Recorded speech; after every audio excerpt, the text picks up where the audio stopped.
సంధ్య, నువ్వు కాసేపు రెస్ట్ తీసుకో. లేచిన తర్వాత నీకు కావలసినవన్నీ నేను అరేంజ్ చేస్తాను. ఏంటండి మీరు మరీ ఓవర్గా ట్రీట్ చేస్తున్నారు? నా తలకి తగిలింది చిన్న దెబ్బే అని నేనెంత చెప్తున్నా మీరు వినరేంటి? నేనేం వినను. అది చిన్నదైనా పెద్దదైనా, నీకు నొప్పున్నా లేకపోయినా నాకు మాత్రం చాలా బాధగా ఉంది. భర్తగా బాధ్యత తీసుకోవాల్సిన అవసరం కూడా ఉంది. మీరు చూపిస్తున్న ప్రేమ చాలండి. మళ్ళీ రెస్టులు సేవలు ఎందుకు చెప్పండి? నేనేం చెప్పను, నువ్వు నా మాట వినాలి అంతే. నువ్వింకేం మాట్లాడకు. మీలో మార్పు రావాలని కోరుకున్నాను, అది ప్రత్యక్షంగా చూస్తున్నాను. ఇంకా నా కోసం కష్టపడ్డం ఎందుకు? కష్టం కాదని చెప్తున్నాను కదా. ఇది నా బాధ్యత అంటే నీకు అర్థం కావట్లేదా? నాకు జ్వరం వచ్చినప్పుడు నువ్వెన్ని సేవలు చేశావో నువ్వు మర్చిపోయావా? ఆఫీస్కి లీవ్ పెట్టావు. మీ అమ్మా నాన్నల దగ్గర కూడా వెళ్లకుండా నా పక్కనే ఉండి చిన్న పిల్లాడిలా నన్ను చూసుకున్నావు. దాంతో పోలిస్తే నేనేం చేసినా ఎంత చేసినా తక్కువే. మీరింత ప్రేమగా మాట్లాడే రోజు ఇంత త్వరగా వస్తుందని నేను అస్సలు ఊహించలేదండి. నిజంగా నాకు చాలా ఆశ్చర్యంగా ఉంది. నాకు మాత్రం సిగ్గుగా ఉంది. అవును సంధ్య, ఎన్నో రోజుల ముందే నీతో ఇలా ప్రేమగా ఉండాల్సింది. ఇప్పుడుంటున్నాను. నిన్ను ఎంత కష్టపెట్టినా, మాటలతో మెంటల్గా ఎంత టార్చర్ చేసినా నువ్వు మాత్రం ఓపికతో సహించావు, ప్రేమతో భరించావు. నీ జీవితంలో నా స్థానం ఏంటో తెలుసుకున్న తర్వాత కూడా నేను మారకపోతే నేను మనిషిని కాదు, మృగాన్నవుతాను. నా మొదటి భార్య ప్రేమని, రిలేషన్ని మాత్రమే మైండ్లో పెట్టుకొని నువ్వు కూడా అలాగే ఉండాలని నిన్ను ఫోర్స్ చేశాను. నీకిష్టం లేకపోయినా నువ్వు అంతే ఇష్టంతో అడ్జస్ట్ అవుతూ ఉంటే నేను హ్యాపీగా ఫీల్ అవ్వకుండా నీలో లోపాలనే వెతికాను. అది ఎంత తప్పు ఇప్పుడిప్పుడే తెలుస్తోంది సంధ్య. ఆ తప్పులకు, నిన్ను బాధపెట్టిన పాపానికి ఇది ప్రాయశ్చిత్తం అనుకో. ఇక నుండి నిన్ను కష్టం, కన్నీళ్లు అన్న పదాలు తెలియకుండా అందమైన గాజు బొమ్మలాగా ఎంతో భద్రంగా చూసుకుంటాను. నువ్విలానే నవ్వుతూ సంతోషంగా ఉండు చాలు. నా జన్మకి ఇంతకు మించి ఇంకేం వద్దు సంధ్య.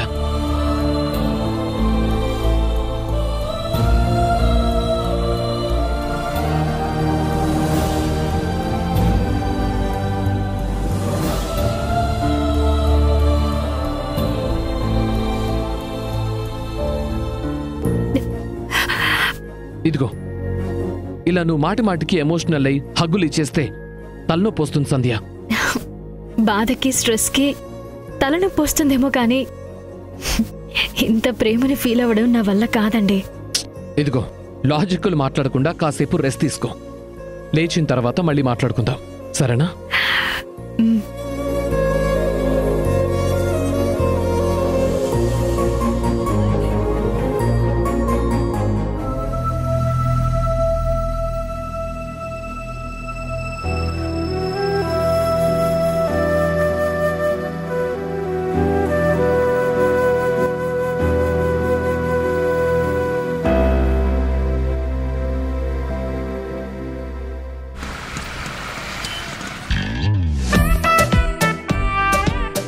ఒరే మనోడా, ఈ పనులన్నీ నేను చేస్తాను గాని నువ్వు వెళ్ళి ఆఫీస్కి రెడీ అవ్వు. పర్లేదమ్మమ్మా, ఇదేం పెద్ద పని కాదు. దివ్యకి నేనే వడ్డిస్తాను, నాకదే ఇష్టం. రే బాబ్జీ, టిఫిన్ రెడీ అయిందా? 2 minutes దివ్య, వేడి వేడి ఇడ్లీ వడ్డిస్తాను. ఇంకా 2 minutesా? టైం ఎంత అయిందో తెలుసా? కొంచెం కూడా పంక్చువాలిటీ లేదా నీకు? నీ వల్ల కాదంటే చెప్పు, బయటే తింటాను. వద్దొద్దు దివ్య, జస్ట్ 2 minutes అంతే, ప్లీజ్. హలో,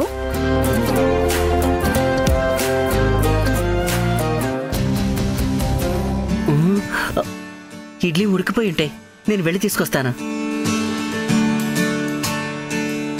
అబ్బా, ఎప్పుడో జంబలకడి పంప సినిమాని థియేటర్లో చూశాను.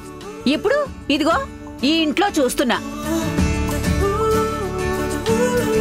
చిన్నపిల్లల్ని స్కూల్కి పంపించే తల్లి కూడా ఇంత కంగారు పడదు. వీడి హడావిడేను. దివ్య పద్ధతిలో మాటలో మార్పు రావాలంటే నా మనవణ్ణి వంటింటికి దూరం చెయ్యాలి. ప్రతిరోజు దివ్యనే వండి వార్చేలా ప్లాన్ చెయ్యాలి.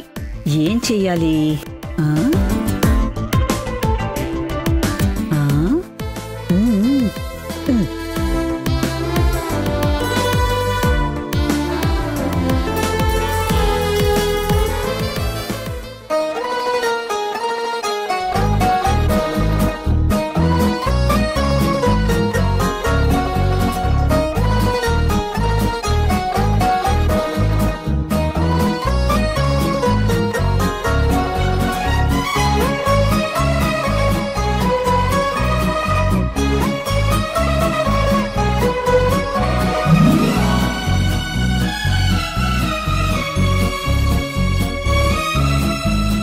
Divya, Divya, tiffin ready.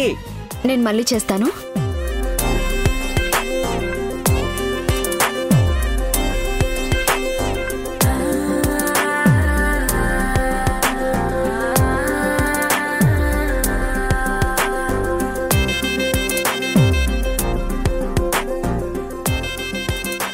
అదేంటి ముసలిది అంటరాని దానిలో అంత దూరంగా కూర్చుంది? ఏమీ ముసలి, టిఫిన్ తినవా? నా టిఫినీలు ఎప్పుడో అయిపోయాయమ్మా, నువ్వు తిను. నాకన్నా ముందు మీ అమ్మమ్మ తిన్నదంటే ఏమైనా మిగిలాయా బాబ్జీ? ఉన్నాయి దివ్యా, నువ్వు తిను.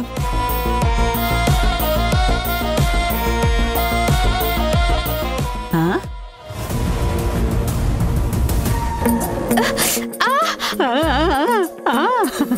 మంట! మంచినీళ్ళు, మంచినీళ్ళు! ఒక్క నిమిషం దివ్యా.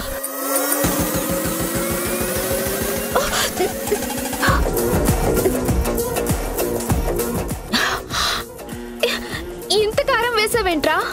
నా మీద ఎంత కోపం ఉంటే మాత్రం ఇలాగా చూపించేది?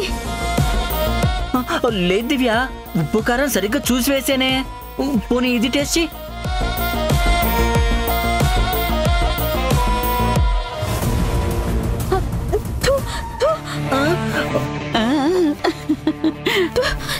ఇది ఉప్పు కసం. ఏమైందిరా నీకు? మీ అమ్మమ్మ వచ్చిందని పొగరా, లేక ఇద్దరూ కలిసి నా మీద పగ సాధిస్తున్నారా? సారీ దివ్యా, నేను బానే చేశాను, కానీ ఎలా ఎక్కువయ్యాయో తెలియటం లేదు. నోర్ముయ్. తప్పు చేయటం, దాని తర్వాత అమాయకంగా కవర్ చేయటం నీకు అలవాటే కదా. ఈ రోజు నుంచి నువ్వు వంట చేయడం కాదు కదా, వంటింట్లో కూడా వెళ్ళడానికి వీల్లేదు.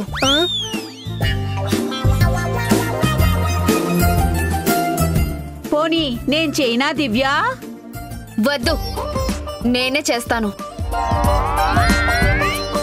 ఇక నుంచి ప్రతిరోజు వంట చేసి ఆఫీస్కి వెళ్తాను. ఆఫీస్ నుంచి వచ్చాక డిన్నర్ కూడా నేనే ప్రిపేర్ చేస్తాను. ఇది నా మాట, నా మాటే శాసనం.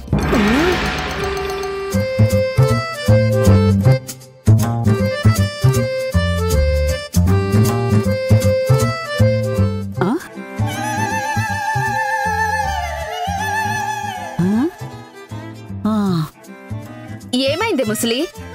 పూనకం పక్షవాతం రెండు కలిపి వచ్చినట్టు అలా ఊగిపోతున్నావేంటి? ఏం లేదు, ఏదో పాట గుర్తొచ్చి. అవును, నువ్వు టిఫిన్ తిన్నావా? చెయ్యి కూడా కడుక్కున్నాను. చట్నీ నంచుకున్నావా? ఉప్పు కారం సరిపోయిందా? ఎందుకలా అడుగుతున్నావు? కొంపతీసి నువ్వు చేసావా? లేదు దివ్యా, ఉప్పు కారం అమ్మమ్మే వేసింది. నేను వేడివేంట్రా? ఏంటమ్మా అలా అంటున్నావు? టేస్ట్ చూసి కలపమని చెప్పాను కదా, మర్చిపోయావా? ముసల్దానికి వయసు పెరిగే కొద్దీ మతి మరుపు చాదస్తం ఎక్కువ అవుతుంది. కంటి ఆపరేషన్ కోసం వచ్చావు, బుర్ర కూడా సర్జరీ చేసి పంపించాలేమో. ఒరే బాబ్జీ, చట్నీలు నువ్వు మార్చావా? అవును. ఎందుకురా? ఆ చట్నీలు తినలేక వంట నేనే చేస్తానని చెప్తుందనుకున్నాను. నా ప్లాన్ మొత్తం నాశనం చేసావు కదరా. పాపం అమ్మమ్మ ఆఫీస్కి వెళ్ళే హడావిడిలో ఉంది. ఈ టైంలో ఇబ్బంది పెట్టడం తప్పనిపించింది, అందుకే. దివ్య కోపాన్ని భరించగలను, కానీ కొంచెం కష్టపడినా తట్టుకోలేను.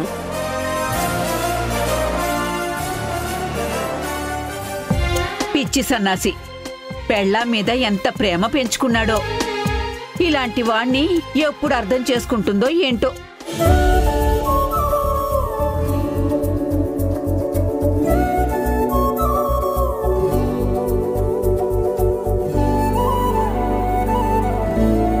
పాకిస్తాన్ చెర నుండి భారత జవానులకు విడుదల. యుద్ధం అయిపోయిన ఇన్నేళ్లకు బుద్ధొచ్చిందా వీళ్ళకి? ఈ రాజకీయాలు అర్థం కావు, వీళ్ళ పద్ధతులు అర్థం కావు. పేపర్ చదువుతూ ఎవరిని తిట్టుకుంటున్నారండి? తిట్టుకోవడం కాదు లక్ష్మి, ఎప్పుడో 2 ఏళ్ల క్రితం యుద్ధ ఖైదీలుగా పట్టుకున్న కొంతమంది భారతీయ సైనికుల్ని పాకిస్తాన్ ప్రభుత్వం ఈ రోజు విడుదల చేస్తుందంట. పోన్లేండి, కనీసం ఇప్పుడైనా చేస్తుంది కదా. ఇన్ని రోజులు ఆ సైనికుల కోసం ఎదురు చూసిన కుటుంబ సభ్యులు ఎంత సంతోషిస్తారో కదా. ఒట్టి సంతోషమే కాదు లక్ష్మి, ఆ ఇల్లు మొత్తం పండగలా మారిపోతుంది. కాని మనకి ఆ అదృష్టం లేదు, ఆ పండగ రాదు.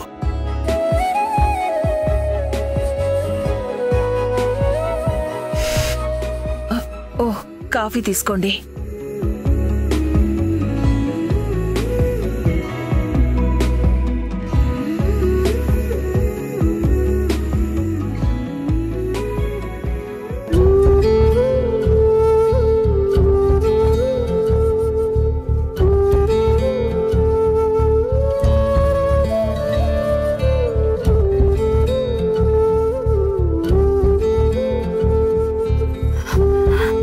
స్టాచ్యూ.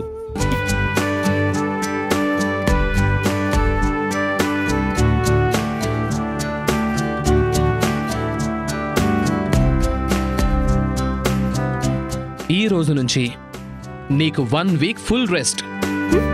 నీకేం కావాలన్నా నన్నే అడగాలి. ఈ రూమ్ నుండి బయటకే రాకూడదు, ఏ పని చేయకూడదు. ఏంటి, పనులేం చేయకూడదా?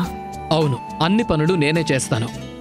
ఆల్రెడీ ఆఫీస్కి 1 వీక్ లీవ్ పెట్టాను. అయ్యో, ఏయ్! తలకి దెబ్బ తగిలిన సంగతి మర్చిపోయావా? అబ్బబ్బా, మీ మాటలు చూస్తుంటే నా తలకి దెబ్బ తగిలినట్టు లేదు. ఏదో హెడ్ ఓపెన్ చేసి పెద్ద సర్జరీ చేసినట్టుంది. సంధ్య, ప్లీజ్ అలా మాట్లాడుకో. లేకపోతే ఏంటండి, ఇదేం పెద్ద గాయం కాదు, నాకు నొప్పి కూడా లేదు అంటున్నా గానీ మీరు వినకుండా ఎందుకింత హడావుడి చేస్తున్నారు? ఒక్కరోజు రెస్ట్ తీసుకోమన్నారు, సరే.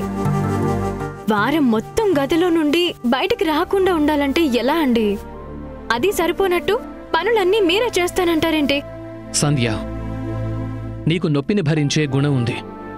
ఏ బాధనైనా మొహంలో కనపడకుండా దాచేంత ఓపికుంది. అందుకే నొప్పి బాధ ఏమీ లేవన్నా నేను మాత్రం నీ మాటలు నమ్మను. అసలు తప్పు మీది కాదు, ఈ కట్టు కట్టినా డాక్టర్ గారిది. మధ్యలో డాక్టర్ గారు ఏం చేశారు? ప్లాస్టర్ వేస్తే సరిపోయే గాయానికి హాస్పిటల్లో ఉన్న గుడ్డ మొత్తం చుట్టాడు. అందుకే మీకు ఇదేదో పెద్ద సర్జరీ అయినట్టు, నేను భరించలేని బాధలో ఉన్నట్టు అనిపిస్తుంది. వారం రోజులు మీతో పని చేయించడం అంటే ఇంకేమైనా ఉందా? పక్కకు జరగండి. ఆ, ఇంచు కూడా జరగను. నిన్ను బెడ్ దిగనివ్వను. అయ్యో అయ్యో అన్నా, కుయ్యో మొర్రో అన్నా, నేను మాత్రం కదల్ను. కదలద్దు, ఇక్కడే కూర్చోండి. వారం రోజుల పాటు ఏ పని లేకుండా, ఎక్కడికి కదలకుండా ఇలానే బెడ్ మీద కూర్చుని నేనేం చేయాలి? ఈ సూప్ తాగాలి.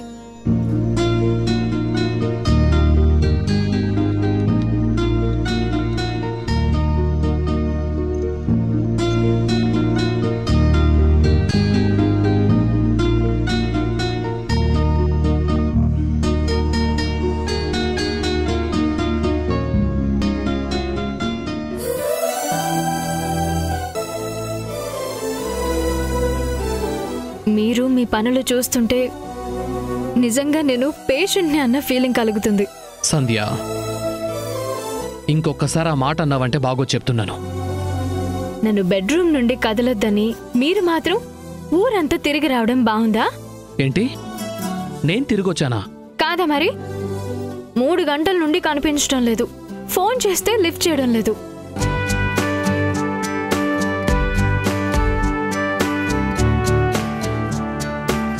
ఫోను ఇంట్లోనే మర్చిపోయాను.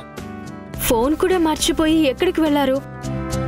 నా మీద ఇంత ప్రేమ చూపిస్తున్నవారు ఒంటరిగా వదిలి ఎలా వెళ్లాలనిపించింది? చెప్పండి. నువ్వు చెప్తే పంపించవని తెలిసే నేనొక్కనే వెళ్ళాను సంధ్య. అదే ఎక్కడికి? 3 గంటల్లో 18 గుళ్ళు కవర్ చేశాను. శివాలయం, వెంకటేశ్వర స్వామి గుడి, పెద్దమ్మ గుడి, నరసింహస్వామి గుడి, ఆంజనేయ స్వామి గుడి, సాయిబాబా గుడి, దక్షిణామూర్తి గుడి, దత్తాత్రేయ గుడి, జగన్నాథస్వామి గుడి, రామకృష్ణ మందిర్, ఇలా 18 గుళ్ళు తిరిగి ప్రతి గుడిలోనూ నీ పేరు మీద అర్చన చేయించాను. ఇన్ని గుడులు తిరిగారా? అది కూడా 3 గంటల్లోనే? అవును సంధ్య, నీకు మెలకు వస్తే నేను పక్కన లేకపోతే ఒంటరిగా ఫీల్ అవుతావని ఫాస్ట్గా వచ్చేశాను. మీకేమైనా పిచ్చా? సిటీ ట్రాఫిక్ లో అంత స్పీడ్గా వెళ్ళడం ఎంత రిస్కో తెలీదా మీకు? రిస్కో పిచ్చో నాకు తెలియదు, కానీ ఇన్నాళ్ళు నీ విలువ నాకు తెలియలేదు.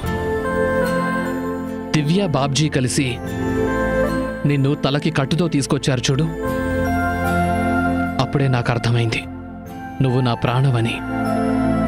నీకేమన్నా జరిగితే నేను తట్టుకోలేను అని, నిన్ను ఏ కష్టం లేకుండా చూసుకుంటాను అని నేను నీకు మాటిచ్చాను. నా మాటకి ఆ దేవుడి ఆశీర్వాదం కూడా ఉండాలని ప్రతి దేవుణ్ణి మొక్కుకున్నాను.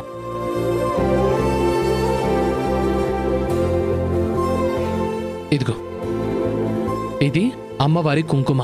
ఇది నుదుటనుంటే ఏ బాధ మన దగ్గరికి రాదంట.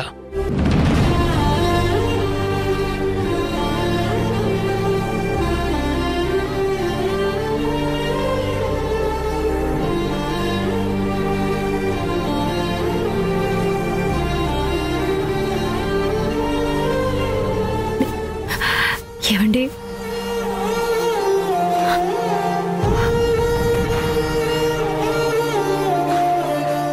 ఇదే వద్దని చెప్పాను.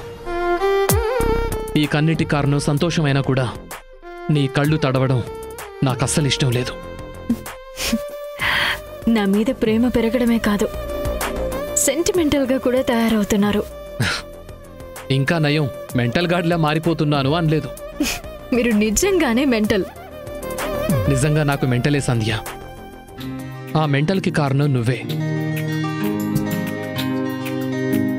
నేను సంధ్య పిచ్చోని. Mentally I'm yours. You're always mine. Sandhya, నేను సారీ చెప్పాల్సిన వాళ్ళు ఇంకా 2 ఉన్నారు.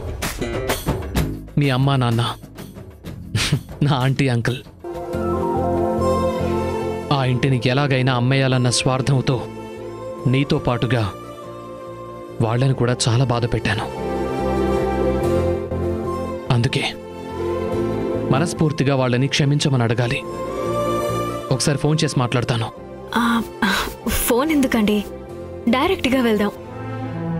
మీలో వచ్చిన మార్పుని చూసి నేనెంత సంతోషిస్తున్నానో వాళ్ళు నాకన్నా ఎక్కువగా హ్యాపీగా ఫీల్ అవుతారు. సరే సంధ్య, వెళ్దాం. అలా వెళ్ళినప్పుడే ఇంటి గురించి, మీ అప్పు గురించి కూడా మాట్లాడదాం. నేను ఆల్రెడీ మీ ప్రాబ్లం గురించి చెప్పాను. ఆ ఇల్లు అమ్మడానికి అమ్మ నాన్న కూడా ఓకే చెప్పారు. సో మీ అప్పు కూడా క్లియర్ చేసుకోండి. వద్దు సంధ్య, ప్రస్తుతానికి అవసరం లేదు. నేను వేరే అరేంజ్మెంట్స్ చేసుకున్నాను. ఇంకెప్పుడు ఆ ఇంటి గురించి మాట్లాడొద్దు. ఆ ఇంట్లో నుంచి మీ అమ్మా నాన్నను కదిపే ఆలోచనే వద్దు. అది కాదండి, అంత డబ్బు అంటే ఎవరిచ్చారు? ఎలా అరేంజ్ అయింది? అదంతా ఇప్పుడు కాదు, కానీ నీ గాయం పూర్తిగా మానిపోయిన తర్వాత నీకు డీటెయిల్డ్గా చెప్తాను. అప్పటి వరకు నన్నేమీ అడగకుండా నువ్వు రిలాక్స్డ్గా ఉండు. సరేనండి. సరే, నువ్వు ఫ్రెష్ అప్ అవ్వు, మీ అమ్మ వాళ్ళ ఇంటికి వెళ్దాం. ఓకే? ఓకేనండి.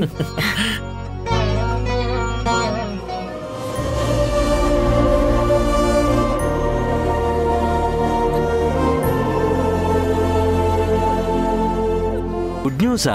ఏంటి బాబు అది? సూర్య బ్రతికే ఉన్నాడు అంకుల్.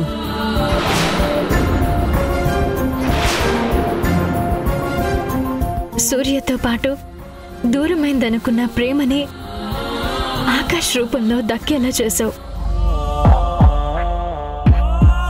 ఈ సౌభాగ్యాన్ని, నా మాంగళ్యాన్ని కలకాలం చల్లగా కాపాడు.